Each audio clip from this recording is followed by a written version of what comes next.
Well, hello there. It's been quite a while since I've done this, hasn't it? If you've been following me for a while, you know I used to go live all the time, like I think like twice a week. But it's been a very long time since I've done that. But maybe I'll do some more of these if I get enough of a response. But I want to welcome everybody for showing up. Welcome. Thank you for watching. Got a very special guest. But before we get into everything, you know what to do. You got to like this video. You got to share this video. And you have to subscribe. If you haven't already subscribed to my channel, I don't know what to tell you. There's something wrong in your life. Your whole existence is subpar because you have not hit that subscribe button. You have not hit that notification bell. And the good thing, I've got the good news, you can rectify that very easily by doing exactly what I said. So if you haven't subscribed, hit that subscribe button. And again, please share. And also, if you have questions, feel free to leave comments, all that good stuff. Maybe I'll start getting back into the swing of this thing. But without further ado, I have a guest. And, you know, if you've been following me, you know I've been getting into more of the liberty movement instead of dealing with the GOP. And most of y'all know why. We'll probably talk about it. But I've been doing more in the liberty space, and I've been meeting a lot of really cool people. I've been having a lot of fun. And I came across this account, and I'll go ahead and just bring her on.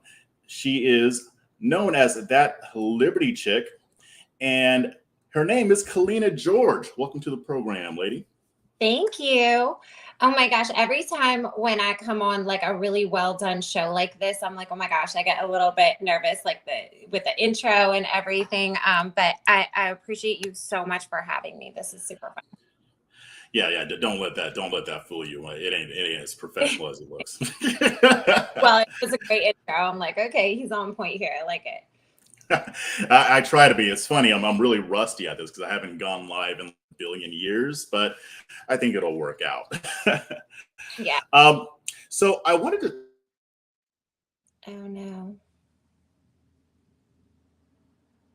Why is it doing this?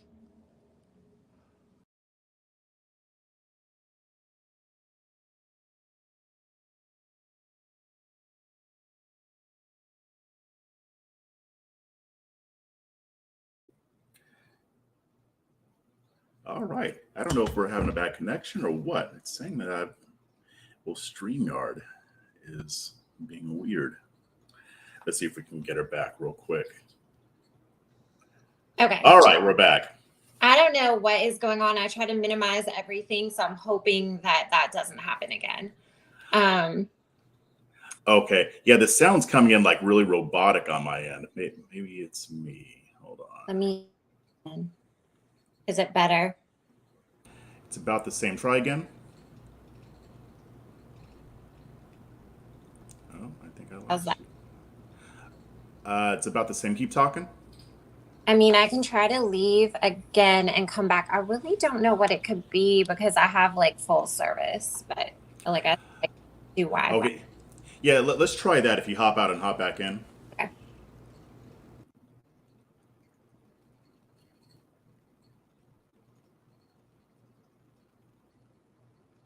All right, let's see if this works.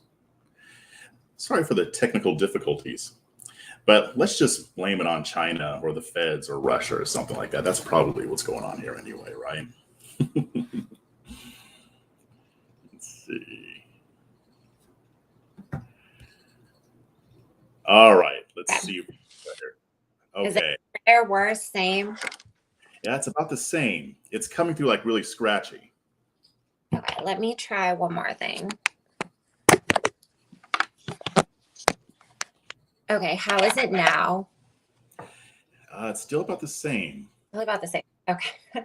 I'm going to go outside. Okay, I'm going to go outside my house because we're in. That's so cool. Pop off and I'll restart in just a second. You got it. Oh, okay, Debbie, you're saying it sounds fine on your end. Maybe it's just my thing. Let me.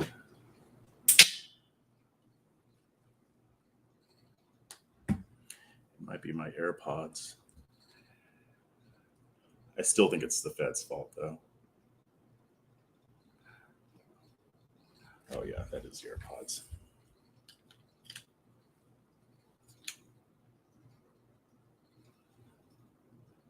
All right, let's see what happens.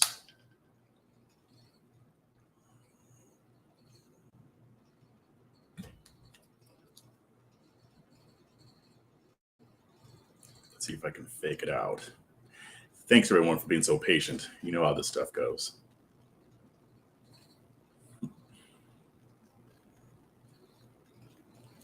Okay.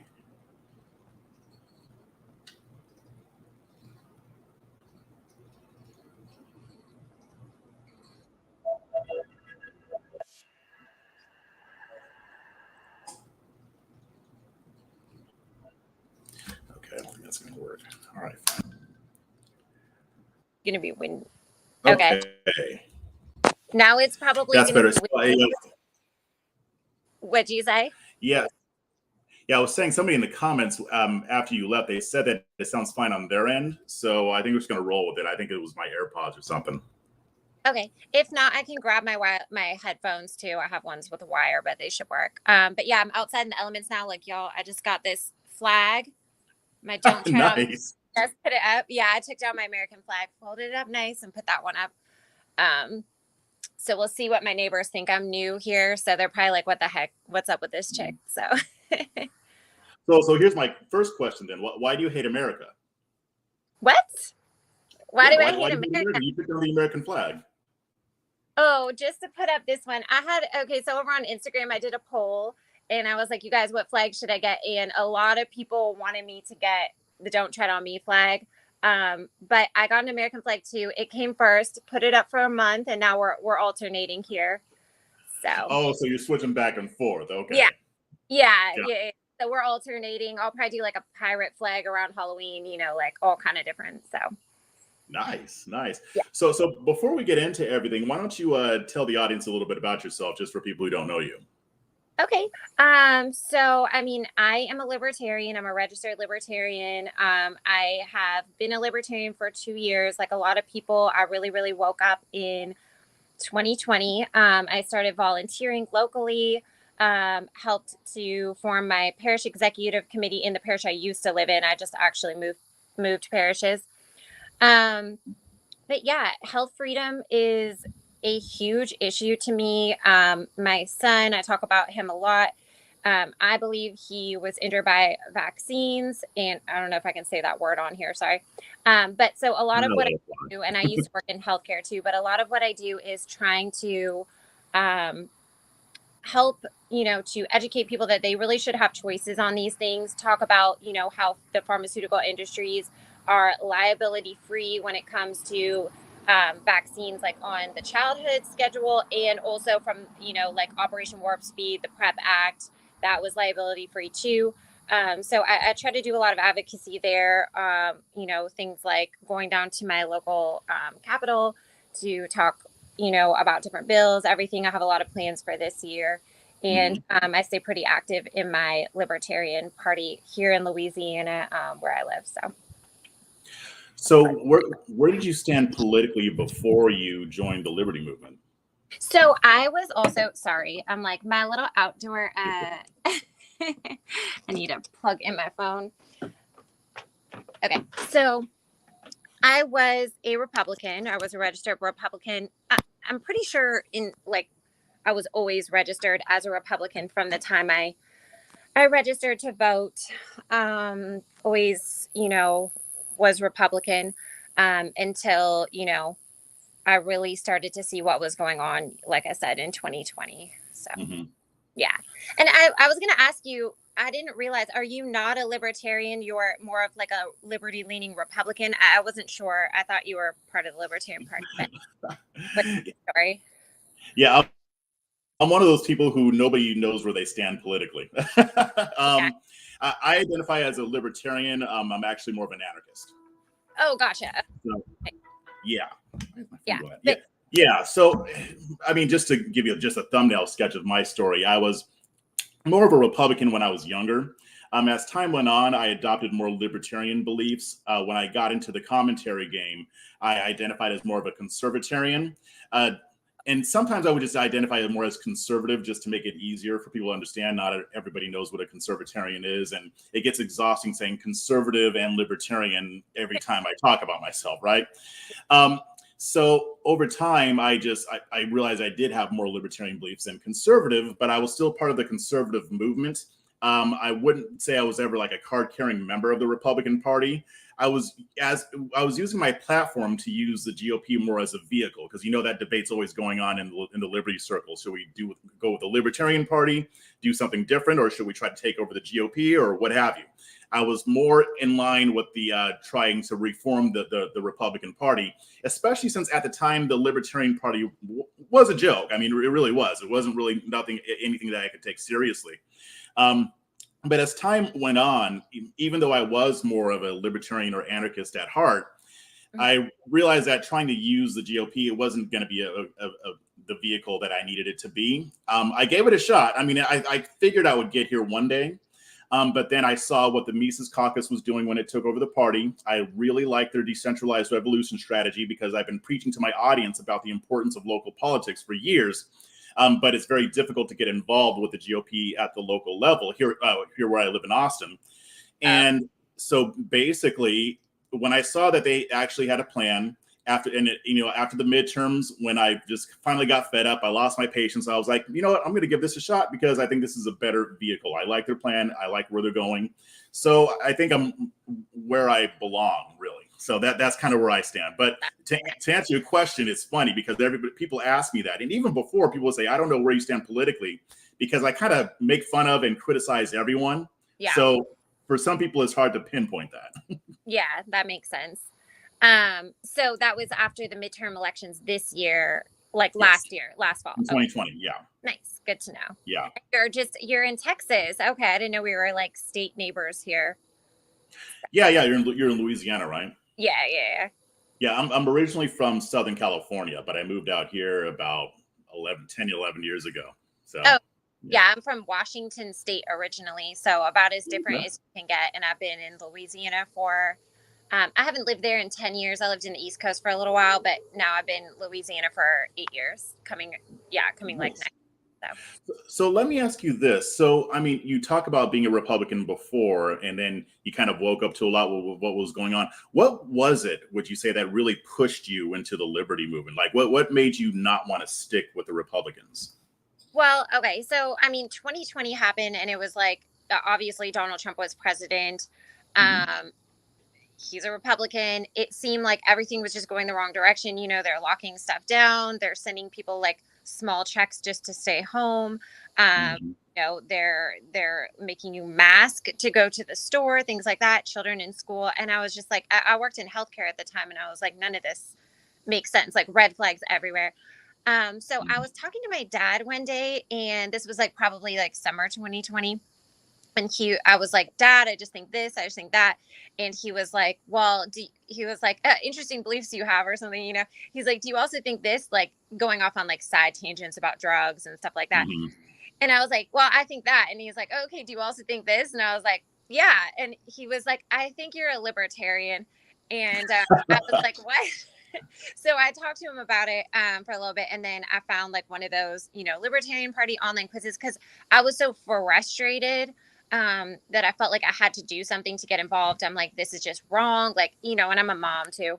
So I'm like, the world can't be like this. This can't be how it goes down. We have kids, like there's another generation coming. Like, how can we just like lose all our liberties, So I'd gone online, found out I was a libertarian, actually, according to their quiz. And I was like, okay, I'm going to try to get involved. I got on Facebook, and that was when I started connecting. I don't even know exactly how I found them. Maybe just the libertarian page of Louisiana. But I started connecting with libertarians like in the party. They reached out to me. They were interested in my parish, forming a parish executive committee. And so I started working with them to do that and everything. And then that was probably like a few months later. So March of 2021, we did the caucus in our parish and formed our parish executive committee. And I served 2 roles for like a little over a year. Yeah. So secretary and then SCC rep. So rep for my parish to the state. So let me ask this, because now I'm curious. I mean, you kind of realize that you had more libertarian beliefs than Republican. Yeah. So why didn't you go that route of trying to reform the Republican Party? Because it seemed like once you realized where you really stood, you're like, Yeah. peace, which I kind of wish I would have done. But I'm asking you why you didn't try to reform the party. I mean, I never had been involved in politics. Like I had a friend way, way back that taught me a lot about politics. He was involved. And I learned a lot from him about, he was involved in the GOP. And so I learned a lot from him, but I didn't know anything about actually getting involved. And I think, I don't even know, like, I don't know what made me think like I can get involved and start doing stuff. It's just one of those things where I was like, okay, I'm going to do this. I'm a libertarian. And then I started to just go down the path. Like, I really can't tell you what was going through my mind at that time where I wasn't like, oh, we could reform the GOP. I guess I just didn't think in that realm at all. I was like, something needs to be different, and I didn't even understand like lobbying to the extent that I do now, or the money flow of why the GOP would never change. Basically now I'm like, it doesn't even matter. It's like the red arm or the blue arm of big pharma and big industry. So I'm like, what would have been the point? So I don't know. It's just sometimes I just kind of, especially over the last few years, like move where God wants me to go, so I just feel called to do something and I just do it, so I just jump right in. I'm like, okay, this is what I'm doing. And I'm glad that I did, because like you said, because there's been times when I've been like, oh, the liberty movement feels like a mess, or it feels like we're not getting anywhere, or it feels like very defeating.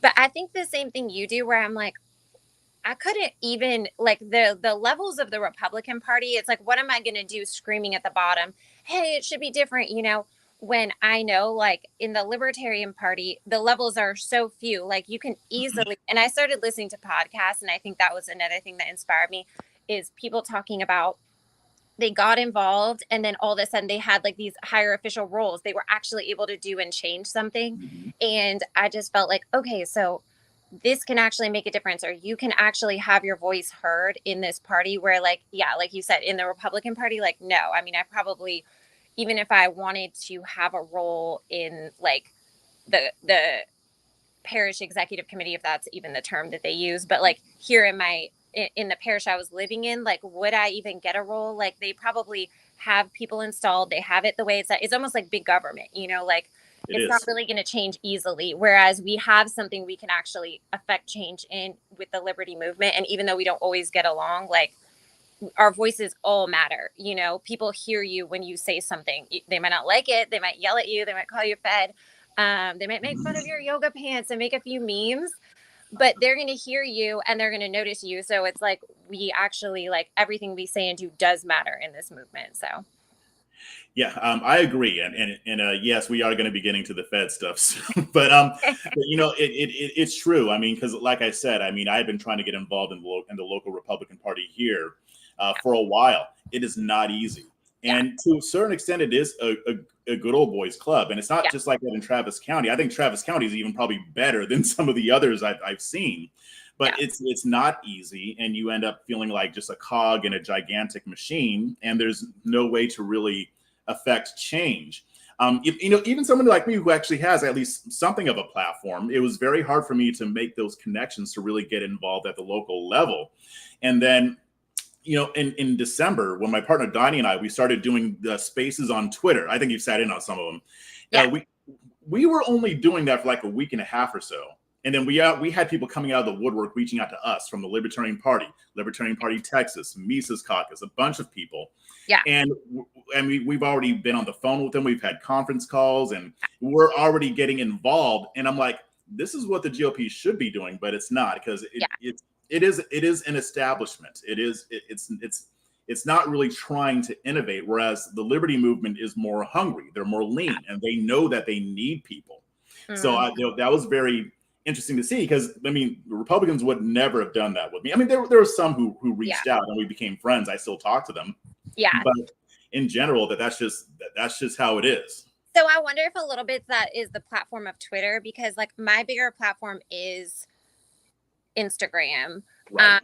So I've been on Instagram after I was a libertarian. I started building my Instagram when I was like, okay, health freedom is like a huge topic right now. And there's a ton of health freedom moms. And, you know, they probably are libertarians too, but they just don't know it. You know, they're just leaning towards the GOP. And so I made my Instagram to kind of prove that like health freedom and, you know, libertarians belong together. Now, granted, because of that, I have a ton of conservative followers. Like a lot of my followers are conservative. Many of them have gotten mad at me a few times and kind of like some kind of dumped me a little bit because of my views on Trump, because I'm not actually a MAGA Republican. And it's like they thought I was. And I would try to make it clear pretty often, like, you guys, I'm a libertarian. Okay. If you catch me doing libertarian stuff, being a regular old libertarian, like you just need to know I'm not a conservative. Okay. And, but still, when I talked about Trump, you know, like in anything but like a good light, you know, talked about, you know, campaign donations he took or just mismanaging that he's done, or the fact that, you know, I don't necessarily think he's like the candidate for next election. Like I lost followers because of that, because people, I really did have a lot of conservative followers on Instagram. The liberty movement, I don't feel like, and this is where I kind of got into it with them, and maybe it would have been different had I started off on Twitter, but the liberty movement has never really like embraced me. Not the way that the Republicans have. So it's interesting to see that you've had such a different experience. And I just mean online. I don't mean like my libertarians here in Louisiana. Totally different. I'm just talking about like the online libertarian community. Are you talking about more on Twitter or Instagram? No, on Instagram. Like I never really had like a big, in the very beginning, if I posted just Ron Paul and Ayn Rand quotes and stuff, like when I didn't really know what I was doing and everything, and I was just posting like quotes and everything, I did have libertarians, but it's like they quickly like left, you know, like I didn't have a lot of libertarian followers over there. Or people I connected with. I mean, I do have some, but most, by and large, like most of the people that I have that follow me are very into health freedom or actually conservatives, you know. But then, like I said, they get mad when they remember sometimes that I'm not conservative too. And I'm not on your team. Yeah. Yeah. So.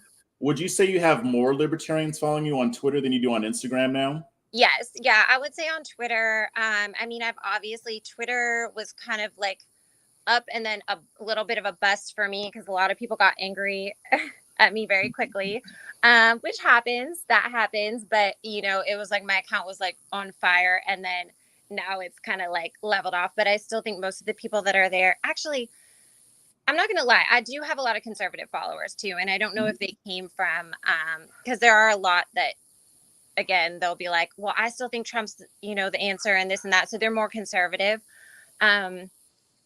But I don't know if they came. Oh, it's like the cicada or whatever those were just stopped buzzing. That's so weird. I don't know. And my dog's barking too. I have a puppy and she's like had to go in her kennel. I feel really bad, but you got a lot of wildlife going on around you. Oh yeah. Yeah. I live in the country. That's why I don't have a good internet, I guess. But yeah, so like I have like a mix, I think, and I don't know if it's people that follow me from Instagram or what, but I do have some conservative followers on Twitter too. So, I mean, being a libertarian, do you consider yourself more of like a left-leaning libertarian or a conservative-leaning libertarian, or? I am conservative-leaning values myself. A lot of people don't like they call me out anyways, just because I recently got divorced, so I'm technically now a single mom. So a lot of like the more very conservative, they're like, oh well, you know, it's like they give me shade about that. It's like, you guys, like sometimes this stuff just happens in life. But I am a very conservative, like in my own values. But I've recently started to realize like how damaging that is to the party for me to push that too much, because. And I've posted about this a few times. If we think we're just going to take just Republican votes because we're conservative, you know, socially conservative, like I'm not talking about like we need more government, you know, I guess there are some libertarians that call themselves libertarian socialists and everything. I haven't dug much into that, but I still think like from a government standpoint, yes, we want to be very conservative. But if we try to go socially leaning conservative, we're never going to get anywhere as a party, because you can only steal so many Republican votes. And you're not going to win, because all you could, even if you stole half of them, you would have to steal all of them, in order to win anything, if you're going to really be like a very conservative social values. That's not what the Libertarian Party is. We believe in people should be able to use whatever substances that they want. Right. Even if I don't use them, I still have to honor that as a value of the party, and realize that that is part of what will bring some people to the party, because they like liberty and they want to smoke marijuana, and I can't say like that's not my value and try to alienate them. Same thing with like sex work. A lot of people try to throw me shade saying like I just have OnlyFans or something. Like, no, I don't have OnlyFans. I only wear this stuff because I'm a personal trainer. Like, I'm a fitness coach. So I dress like a fitness coach pretty much all the time. I also have online clients and everything. But people try to throw shade, and I'm like, you're throwing shade on me, but you realize there are other libertarians in the party that are here because of our platforms about sex work and things like that. And you might think you're just making fun of me, but if you're alienating them, well, that's another libertarian. That's another section of voters. That's somebody else who values the things that are actually important to you, but you're like alienating them because you want to like, make yourself feel better, when that's still a libertarian, value basically that we have. So I'm glad that you brought that up, because that actually leads into kind of what I wanted to get into. Okay. Now, especially on Twitter, when you came onto the scene, you got a lot of flack, and because you were giving a lot of flack. And much of the criticism that I've seen you give, whether it's to the Mises Caucus or just libertarianism in general or the culture, is in that you see that certain things that they do or certain rhetoric that they use might alienate a certain segment of voters. But I want to put words in your mouth. So why don't you kind of expand on that a little bit, just some of the criticism that you've made of the movement. Okay. So basically, I mean, I've been a libertarian for like now coming on 2.5 years. I have done a lot of work, like I said, over on Instagram to really like show like, okay, we could get health freedom moms. But my thing is like, I never felt welcomed by the Libertarian Party, like as a whole, when it comes to online, and the messaging, and the reason why I created my page to see if libertarian values and libertarian talk really even appeals to like other moms, was because I realized like and they've kind of leaned away from this with the Mises Caucus. Like they use a little bit more like blue and yellow, and it looks a little bit nicer and stuff. But when I started, it was like yellow, black, guns, very harsh messaging, very like not going to appeal to probably like anyone who doesn't feel very strongly about liberty, like, I mean, for me, yeah, like, but I'm that person who wants to get involved, who wants to do all that stuff. I'm not just a regular voter, So to try to appeal to people who are just going to go out and vote, I was like, okay, I need to see this in pink, in pretty fonts, just like all the conservative girls do. And I mean, the truth is that people connected with this stuff. They do like the messaging. And so a lot of my issue with the party was, I was like, okay, like, look, you guys, this stuff appeals to everyone, but we're not delivering it in an appealing way. And that's why, even though I've been doing this for 2.5 years, and a lot of us have, it feels like the party's not growing. The Mises Caucus stuff, I had tagged, and I've talked about this so many times, them and LP National in like a couple of polls, like, why is the Libertarian Party not more welcoming to women? And people got really upset about that, because they said that they are so welcoming to women, and what a jerk I am for even implying that they're not. And then they proceeded to not welcome me and get very angry. And I was like, okay, I mean, I get it. Maybe, yes, like no one likes criticism, but when you're trying to build something, you need an element of criticism, like you need someone to say like, hey, this part isn't working well. Did I call people names or anything like that? No, I didn't. I wasn't like, y'all suck and, whatever, you're doing a terrible job. I asked questions, and I was like, well, this is the reasons why I believe that this is what, not taking place. And I want to know what y'all think. And I mean, basically everyone was like, the problem is just you. So nothing really productive came out of it. I did have, conversations with a few different people and everything, but I feel like in the end, I was righter than I thought. when I said it. Like when I said it, I thought I was being just like poking a little bit. But when I saw the results and how people actually act in the libertarian community when they're challenged, and I've known other conservatives that they've kind of dealt with this, people go off the rails fast. And, some people say that's just Twitter. And I get it. Twitter is not Instagram. Instagram, people are a lot friendlier, a lot nicer. On Twitter, yeah, it is much less of a cesspool. I've noticed a difference. Sometimes, like when I'm on Twitter, I'm like, then I go on Instagram, which I don't use very often. But when I do, I'm more like, oh, that's cute. Yes. That's funny. Yeah, you're like, oh, the world's great. There's amazing people in it. I love everyone. Like Instagram, I like go to Instagram and I like feel like I'm with friends. I go to Twitter and I'm like with adversaries like all the time. I'm like, but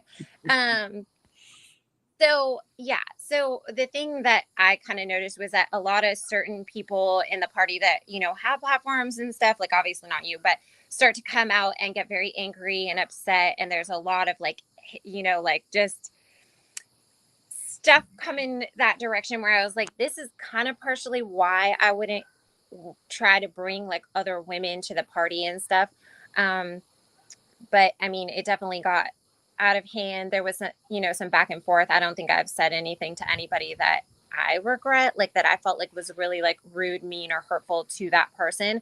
But I mean, I'm going to tell the truth. When I see something, I'm just going to call it like it is. So definitely ended up, a little bit feisty in some of those situations, but that's kind of what it is. I want to come back to the issue of women, but I think one of the reasons why people have taken things personally, because you're right, you haven't called any individual person names or anything like that. Yeah. You didn't come out like that. Yeah. But I think like with the shooter thing, the one that you retweeted. Yeah. Is this one of yours? And I think that I didn't say that. Right, but you retweeted somebody who did. And by the way, I don't agree with blocking people, so I get your argument there. But I can see why people might take that personally, especially if it's a group that they feel like they belong to, that they love, that's working for change. And then I get that your point was this is how the media can portray it. This is how people can use to paint you. Yes. But I don't think that they got that part. And I think that the way it was worded didn't really convey that. Yeah. Well, of course, I just saw a post and I was like, perfect example. I wasn't like, I didn't dream up that post. You know what I'm saying? That's where people give me too much credit for retweeting it with a comment. I'm like, I didn't dream up this post. I didn't put the story out. I didn't do any of this stuff. I saw the post and I was like, here's an example. Okay. Like if you don't get in front of, getting the right faces out there of your party, and people were just like saying I was like clout chasing at that point and I wanted shout outs from the LP. I'm like, no, I built my own thing on Instagram. I'm saying like, I'm not going to bring you people. And I don't even like, if I see another health freedom person saying, I think I'm a libertarian, I'm not going to like bring them to you if I feel like they're not going to get treated and handled well. So my thing there was like, yeah, I saw that. And I was like, perfect example here, because basically what's happening, the media portrayed this person. They even called out Mises Caucus, I guess, of Pennsylvania. I didn't even really think about that when I retweeted it, but they said they were a libertarian. And I'm like, this is what you get if you don't get in front of marketing. It's just like if you have a business and it gets a bad review because somebody found, a big hair or something in their cheeseburger. That's going to come out first. If you didn't already give them 50 other good experiences to be like, I don't even know if I believe that, then that's what they're going to believe. If they've never been to your restaurant, they're going to see that and that's what they're going to believe. So that was my point there. People got in their feelings, which to me is a sign of insecurity. Like obviously that's insecure if someone's going to say something to you and you're going to be like taking it personal and getting angry at them when it's true. That's just how marketing works.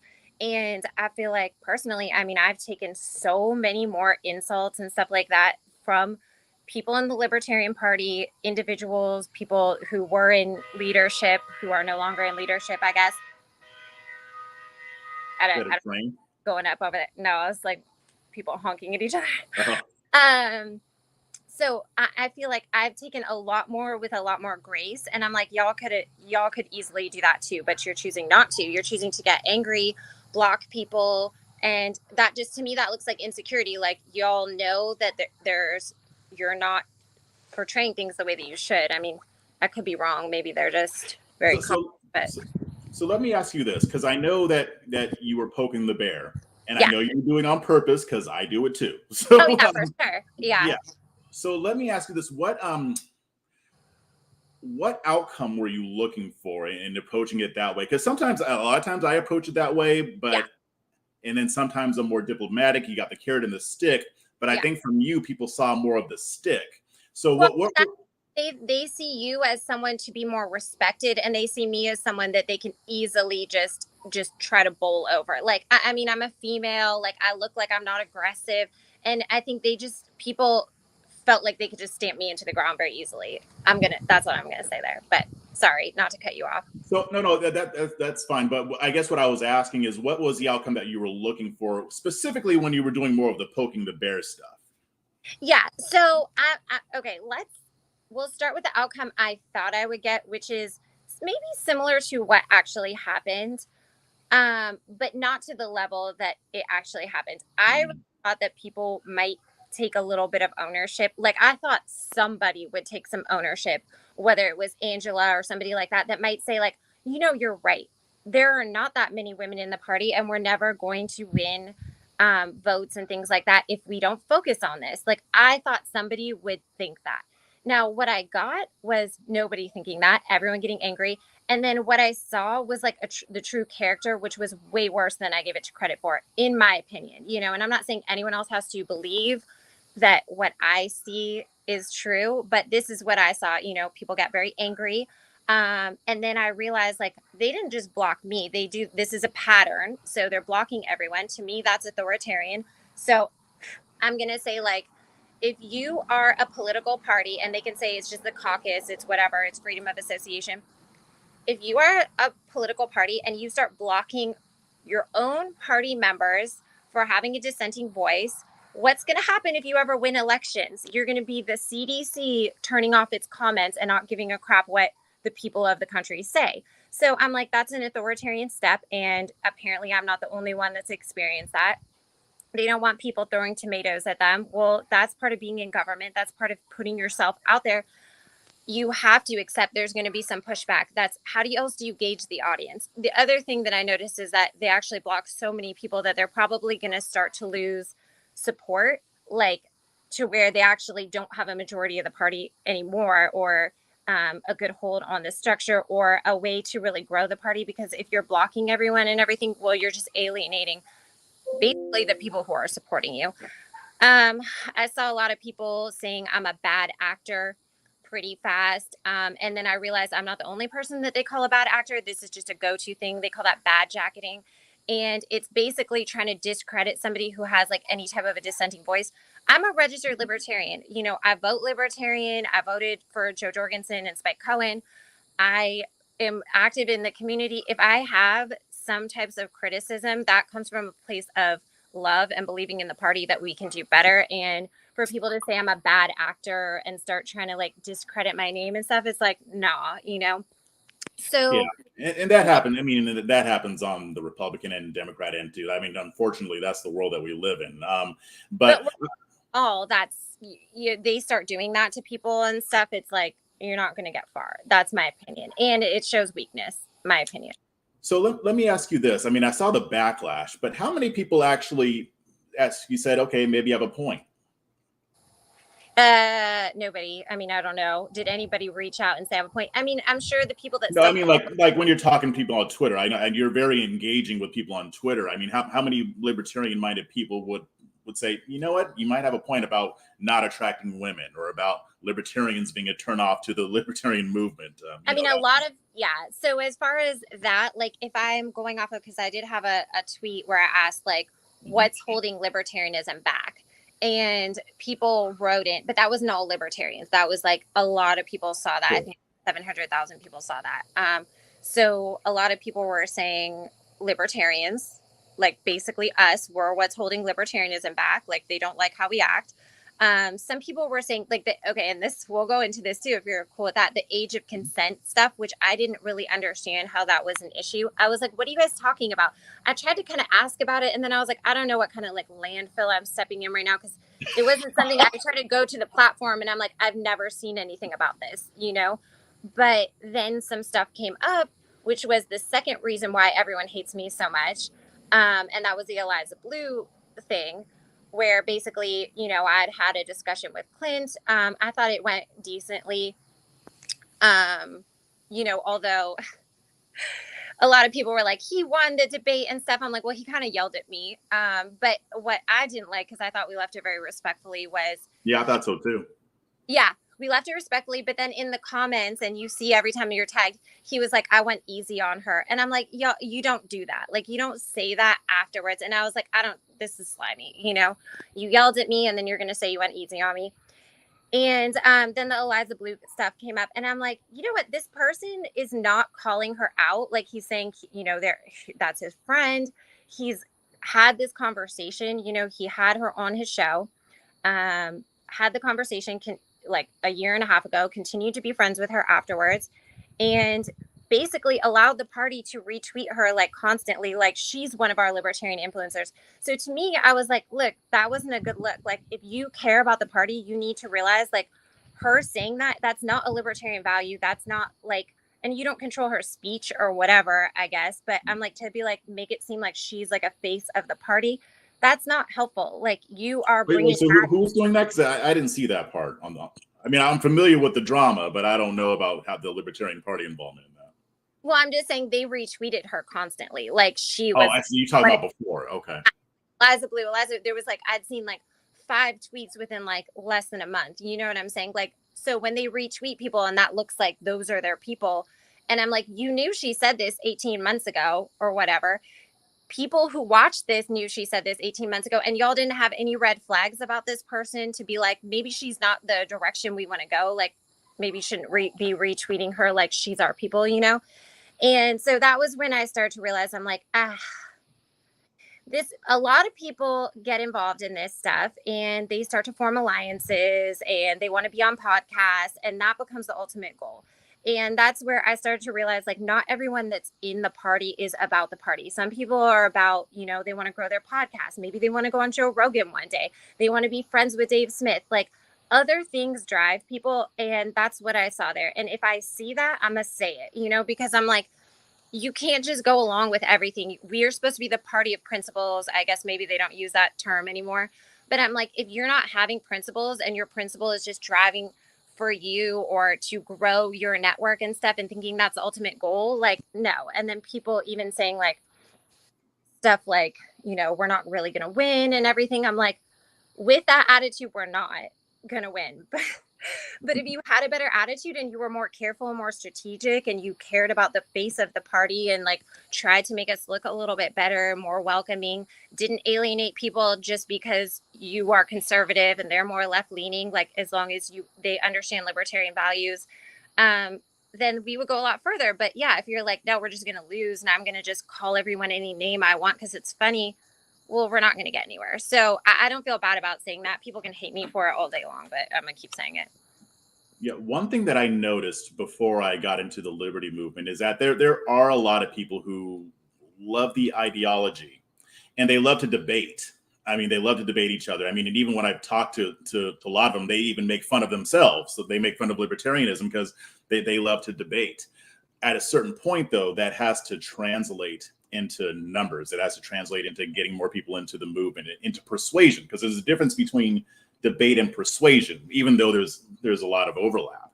But when it comes to specifically bringing women into the party and things like that, when I'm watching you have these conversations, I'm watching because I went through something very similar on the Republican side or in the conservative movement when it concerned reaching out to Black voters. Yeah, the way their influencers treat Black voters is, you know, I'm just going to say it. A lot of their influencers are hostile to Black people, whether they mean to be or not. Yeah. And so one of the reasons why I was in that movement is because I was trying to reform that aspect of it as well. And I tried to do so through criticism, through slapping them upside the head, but through also offering the carrot too. Yeah, it's the same thing. So yeah. I got a lot of the same things that you got, but I alternated though. I used a lot of carrot as well. And, you know, a lot of people changed their minds and a lot of people didn't. I think it's going to be eons before they ever really stop doing what they're doing.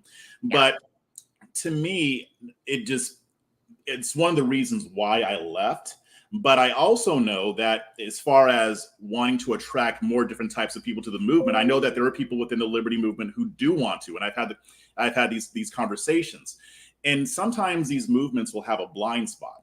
Like the conservative one has a really bad blind spot for minorities. Really, I'm just going to say this too: anybody who's non-white, they have a blind spot, and I don't think it comes from racism. I just think it's a blind spot. But I think over here there could be. I mean, because I've heard that, because what you said, I've heard from other women who are more libertarian minded. And they do see that there is a blind spot here. Yes, a lot of the marketing is with guns and black and yellow and all that. And I know the colors are more of a branding and it's more superficial, but it still counts. Yeah, but it's what attracts people. They're like, it's like those. That's why the Mises Caucus does have more attractive like colors that they use and branding, and that does actually matter. Well, if you were like the monarch of libertarian outreach to women, what would you do?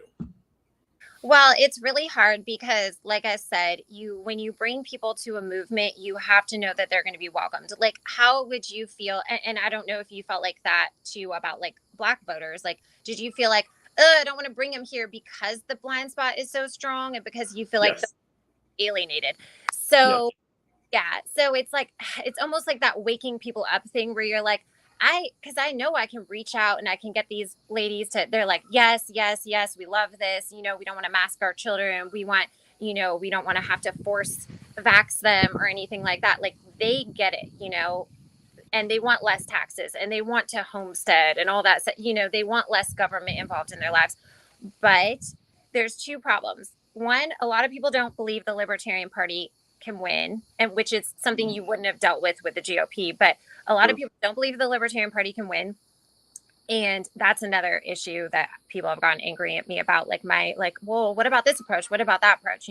Well, you're talking about people within the movement who don't think they can win? No, outside the movement for sure. Like my Republican friends and stuff like that, they're like, haha, it's like dreamland to think like they think that. So they don't want to come to the movement because they haven't seen enough traction. And then the other thing is like, if people aren't going to be welcomed, it's like calling everyone that wants to vote with you a Fed is not very, it's just not how you grow party, like everyone who just happens to like work out and wear yoga pants, or like a mom that just dresses like a mom and stuff, if you're just calling her a Fed and like, why are you here? Like, it's not going to grow the movement. So, I mean, I think that we almost need that waking people up within the party to like realizing that they need those voters, like before we can bring them over with our messaging. So let me ask you this. When you say they won't be welcome, I can tell you why a Black person might not feel welcome in the conservative movement. I mean, I can list all the stereotypes and talking points that they do, all the Black man bad porn that they like to post on social media, trying to make us look violent, all that stuff. I can name this. What makes you believe that? Because I mean, the thing is, there's going to be assholes in every movement, right? So what leads you to the conclusion that women wouldn't feel like they're being welcomed by the overall movement, not by people who are nasty, but just by people in general? I mean, okay, so even just some of the criticisms I faced just for being a single mom, I've heard a lot of people say like women are just going to be Democrat voters, and so like we shouldn't even vote at all. Like I'm pretty sure I heard like the Tower Gang people were arguing with another libertarian the amendment thing about women's suffrage, about how it was a bad idea and women shouldn't be able to vote. And even like Tom Woods, I'm pretty sure, was like chiming in. And I'm just like, what is happening right now? Like, you will not bring people to the party if you're telling them like you don't think they should vote at all, like even just having, it's like a ridiculous argument. Like, women can vote. We're not going to stop voting. We don't have a society set up where it's all nuclear families where you can just send one person from the nuclear family to vote on behalf of it. That's not our society. So I'm like, you're detracting here and you're alienating women by bringing this up and then fighting with one of the women in the movement who's so involved, like trying to just clown on her and stuff by saying like women shouldn't vote. I'm just like, it's ridiculous, and then even just saying. Do you think that's a commonly held belief in the liberty movement though? Well, I don't know that it is, but I'm saying it gets loud and all kind of voices, like I'm saying, getting involved and weighing in and then bringing up statistics like, well, yeah, all women basically just vote for Democrats and stuff. It's like, okay, well, they vote for Democrats, but why? And how do you think that we actually overlap with that? That would just bring them over to us. Like, you need to think about that instead of being like, like writing it off or making it sound like we're not good voters. You know, it's like, well, there's a lot of us. We'd be good voters if we all voted libertarian. So what do you think it would take to change more minds in the liberty movement so that they do understand that there's probably a better way to reach out, or maybe that there is a blind spot? I think more humility. Like, I think a lot of people are very like, again, like it's almost, and it's hard to even, it's almost like a teenager, you know, and it's like maybe just something we're going to have to go through. But like, you know, when you're a teenager and you're like, I've got this, I can do it on my own and stuff. And you're like, don't want your parents involved or you don't want any criticism and stuff. I think we're kind of like in that immature moment where it's like, you know, people are not confident in their positions and everything. So I think it's going to take like a maturing of the mind and wanting it also. Like, people have to actually want it. They have to actually believe that we can win, you know, big elections and stuff like that before they're really going to start doing the steps possible. It's just like, you know, and I'm not a visual or what's it called, manifesting type of person. You know, I'm very Christian, I'm very religious. And so I try to stay away from manifesting, although I do it, but I try not to. I try not to, because I think sometimes you manifest stuff that wasn't actually good for you because you focus on it so hard.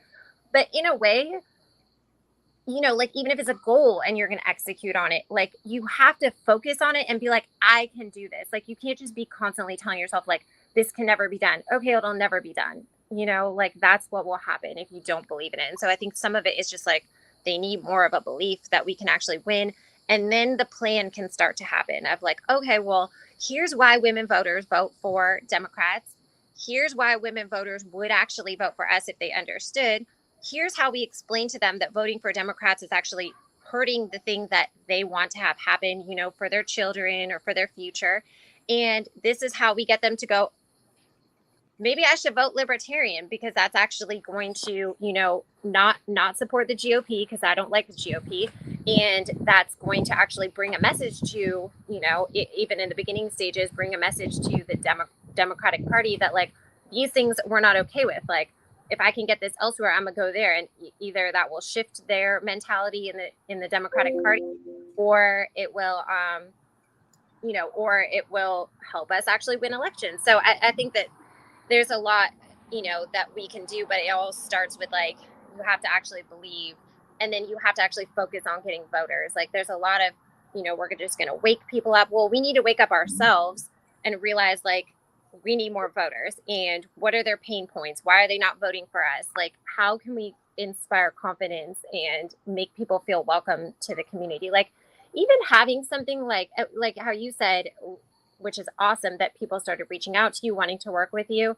That could be a whole section of like LP National, to just have like a welcoming team of like, okay, this person, you know, you go through and you look for people who are liberty inspired, reach out to them, invite them to something, you know, whether it's like a meeting. And I'm sure, I feel like Mises Caucus did stuff like this to get people to the Mises Caucus. Sure. But basically inviting them to, you know, like some type of meeting, talking to them, fostering the relationship, like just the basics of marketing, you know, and really trying to like grow the movement from there. I feel like it would not be Making them feel like they're valued and wanted. Yes. Yeah. People aren't going to come, and you're not going to get those big influencers, and people want to like clown on me. Oh, she just wants a shout out and stuff. Well, no, but there are people with a lot more followers than me on Instagram that are liberty minded, that are like, oh yeah, I think I'm like a more of a libertarian. Mm-hmm.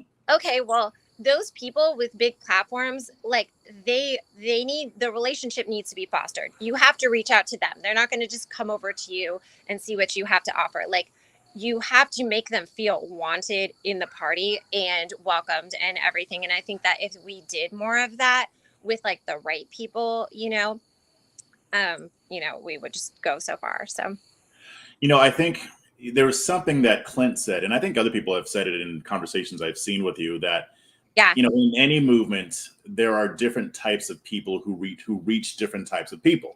Yeah. Some people like the more abrasive approach. Some people like the more coddling approach. Some people like something in between. Some people like sarcasm and humor. And I think a lot of different people everybody has their own lane and ways of communicating. Yeah. And there are some that are just destructive. I mean, that is a thing, especially in the conservative movement. But I think that there is room for a lot of different types of voices. And but I also do recognize that there are areas where the movement could be better. So that's what you've been trying to do. So let me ask you this. Like the strategy, I was going to say, the strategy that you use failed. It hasn't changed minds in the liberty movement. What going forward?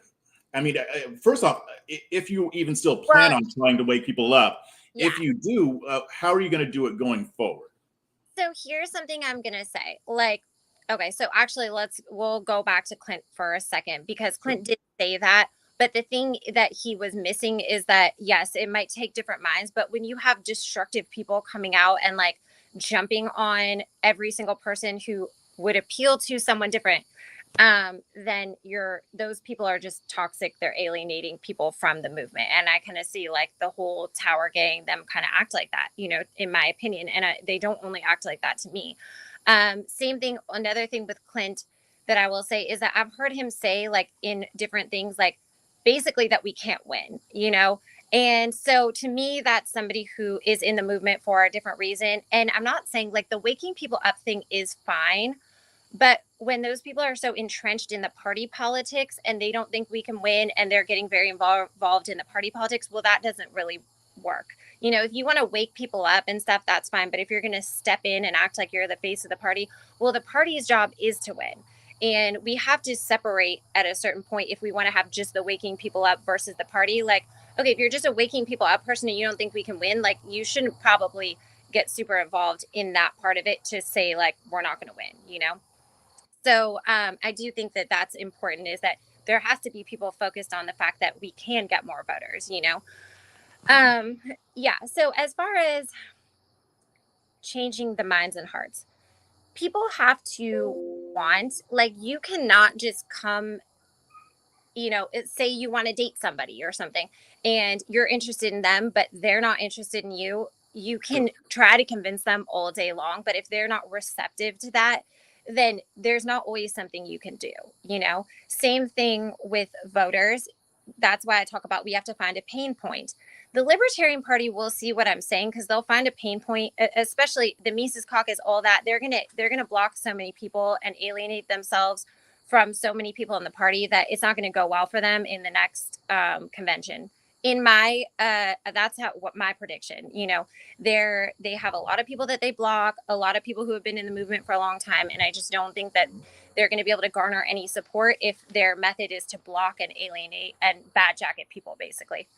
So I think there'll be a shift over the next year to where some of those left-leaning libertarians kind of come back into roles.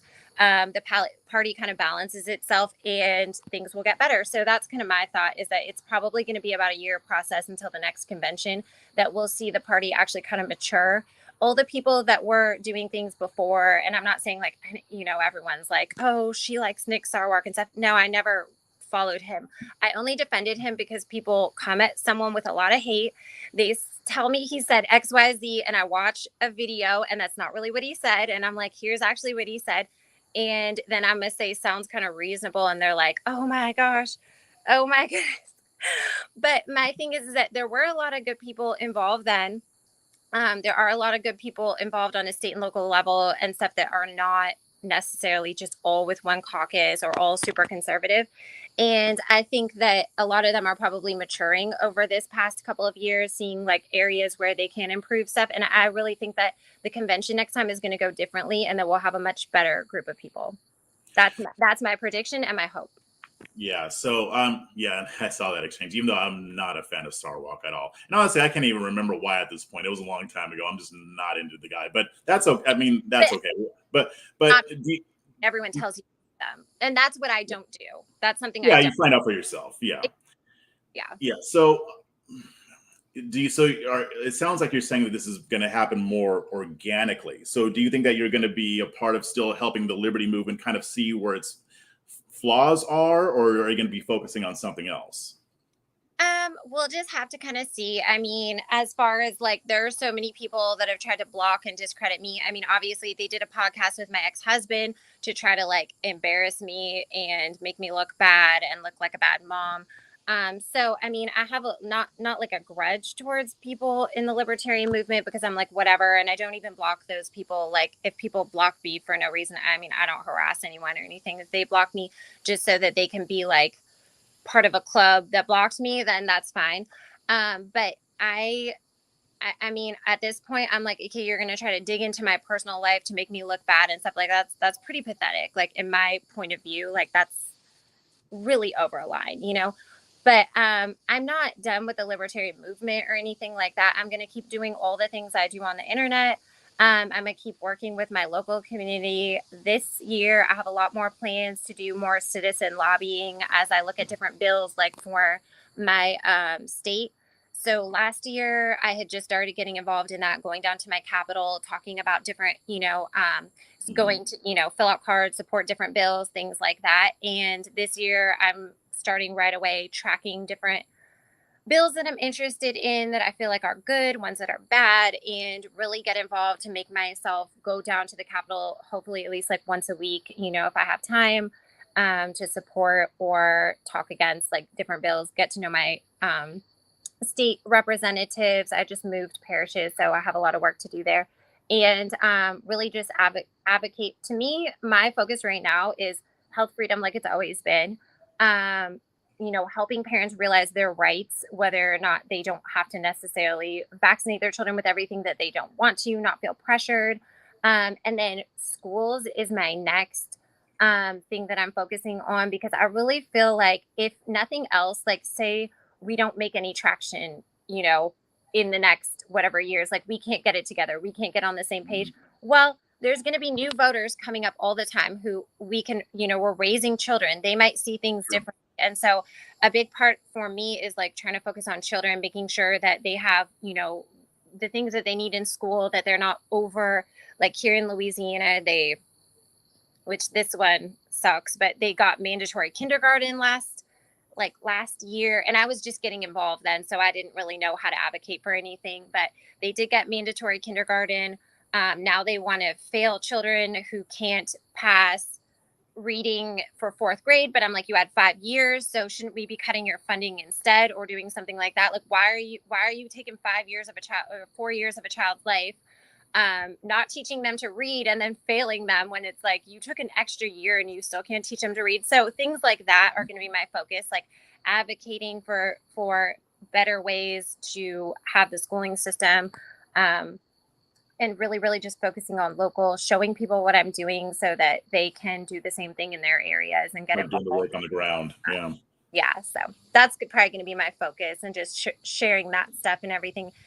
The liberty movement will change on its own. It's going through a metamorphosis right now.